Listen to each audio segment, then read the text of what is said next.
मधनं मालवणमध्ये राजकोट किल्ल्यावर छत्रपती शिवाजी महाराजांचा पुतळा जो बांधण्यात आला होता त्याचं आज लोकार्पण करण्यात येत आहे। मुख्यमंत्री देवेंद्र फडणवीस आणि उपमुख्यमंत्री एकनाथ शिंदेंच्या उपस्थितीत हा सोहळा संपन्न होतोय। आपण पाहू शकतोय समुद्राकिनारी समुद्राला खेटूनच हा पुतळा उभारण्यात येतोय। मागे काही दिवसांपूर्वी इथला पुतळा पडला होता आणि त्यानंतर हा निर्णय घेण्यात आलेला आहे।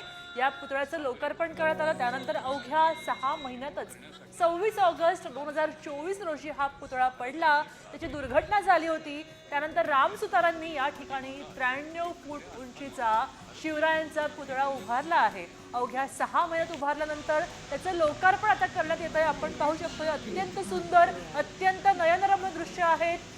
सुंदर सागर किनारा आणि त्याच्या भोवती असलेला राजकोट किल्ला, त्या किल्ल्यावर हा उंच उभा असलेला आपल्या महाराजांचा पुतळा सगळ्यांचंच लक्ष वेधून घेतोय आणि आपल्याला अभिमान वाटायला लावतोय।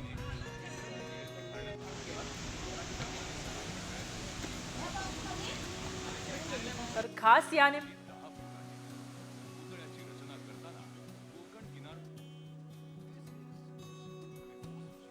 चबुतरा आहे, तलवारीसह अंदाजे 40 टन ब्रॉन्झचा वापर केलेला आहे या पुतळ्यासाठी। त्यानंतर 35 टन स्टील फ्रेमवर्क सुद्धा वापरलेला आहे।